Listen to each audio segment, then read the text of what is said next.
महाशिवरात्रि व्रत की प्रामाणिक और पौराणिक कथा। पूर्व काल में चित्रभानु नामक एक शिकारी था। जानवरों की हत्या करके वो अपने परिवार को पालता था।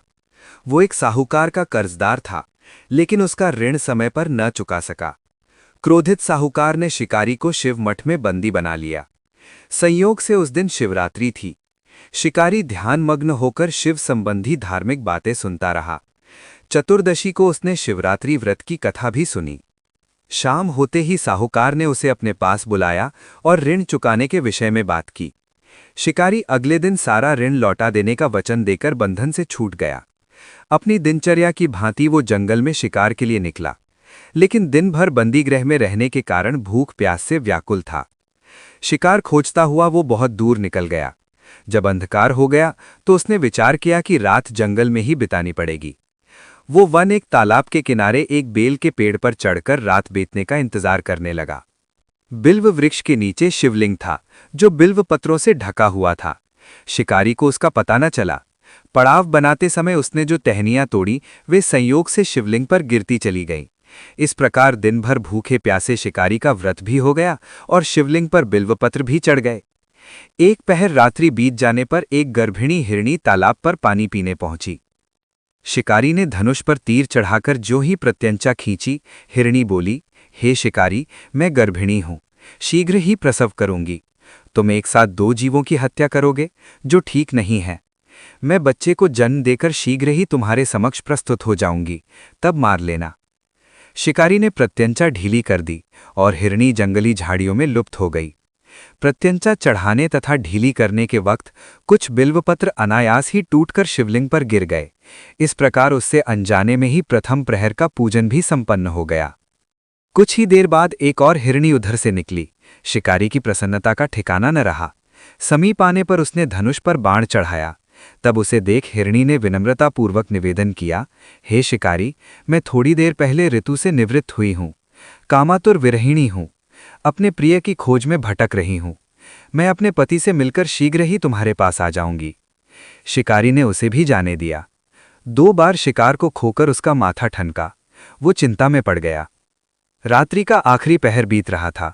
इस बार भी धनुष से लगकर कुछ बेलपत्र शिवलिंग पर जा गिरे तथा दूसरे प्रहर की पूजन भी संपन्न हो गई। तभी एक अन्य हिरणी अपने बच्चों के साथ उधर से निकली। शिकारी के लिए यह स्वर्णिम अवसर था। उसने धनुष पर तीर चढ़ाने में देर नहीं लगाई। वो तीर छोड़ने ही वाला था कि हिरणी बोली, हे शिकारी, मैं इन बच्चों को इनके पिता के हवाले करके लौट आऊंगी। इस समय मुझे मत मारो। शिकारी हंसा और बोला, सामने आए शिकार को छोड़ दूं? मैं ऐसा मूर्ख नहीं। इससे पहले मैं 2 बार अपना शिकार खो चुका हूं। मेरे बच्चे भूख प्यास से व्यग्र हो रहे होंगे। उत्तर में हिरणी ने फिर कहा, जैसे तुम्हें अपने बच्चों की ममता सता रही है, ठीक वैसे ही मुझे भी। हे शिकारी, मेरा विश्वास करो, मैं इन्हें इनके पिता के पास छोड़कर तुरंत लौटने की प्रतिज्ञा करती हूं। हिरणी का दुख भरा स्वर सुनकर शिकारी को उस पर दया आ गई। उसने उस मृगी को भी जाने दिया। शिकार के अभाव में तथा भूख प्यास से व्याकुल शिकारी अनजाने में ही बेल वृक्ष पर बैठा बेलपत्र तोड़ तोड़कर नीचे फेंकता जा रहा था। पौ फटने को हुई तो एक हष्टपुष्ट मृग उसी रास्ते पर आया। शिकारी ने सोच लिया कि इसका शिकार वो अवश्य करेगा। शिकारी की पनी प्रत्यंचा देखकर मृग विनीत स्वर में बोला, हे शिकारी, यदि तुमने मुझसे पूर्व आने वाली तीनों मृगियों तथा छोटे छोटे बच्चों को मार डाला है, तो मुझे भी मारने में विलंब न करो, ताकि मुझे उनके वियोग में एक क्षण भी दुख न सहना पड़े। मैं उन हिरणियों का पति हूं। यदि तुमने उन्हें जीवन दान दिया है तो मुझे भी कुछ क्षण का जीवन देने की कृपा करो। मैं उनसे मिलकर तुम्हारे समक्ष उपस्थित हो जाऊंगा। मृग की बात सुनते ही शिकारी के सामने पूरी रात का घटनाचक्र घूम गया। उसने सारी कथा मृग को सुना दी।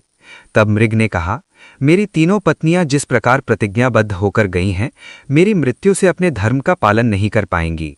अतः जैसे तुमने उन्हें विश्वास पात्र मानकर छोड़ा है, वैसे ही मुझे भी जाने दो। मैं उन सब के साथ तुम्हारे सामने शीघ्र ही उपस्थित होता हूं। शिकारी ने उसे भी जाने दिया। इस प्रकार प्रातः हो आई। उपवास, रात्रि जागरण तथा शिवलिंग पर बेलपत्र चढ़ने से अनजाने में ही पर शिवरात्रि की पूजा पूर्ण हो गई। पर अनजाने में ही की हुई पूजन का परिणाम उसे तत्काल मिला। शिकारी का हिंसक हृदय निर्मल हो गया। उसमें भगवत शक्ति का वास हो गया। थोड़ी ही देर बाद वो मृग सपरिवार शिकारी के समक्ष उपस्थित हो गया। ताकि वो उनका शिकार कर सके। किंतु जंगली पशुओं की ऐसी सत्यता, सात्विकता एवं सामूहिक प्रेम भावना देखकर शिकारी को बड़ी ग्लानि हुई। उसने मृग परिवार को जीवन दान दे दिया। अनजाने में शिवरात्रि के व्रत का पालन करने पर भी शिकारी को मोक्ष की प्राप्ति हुई।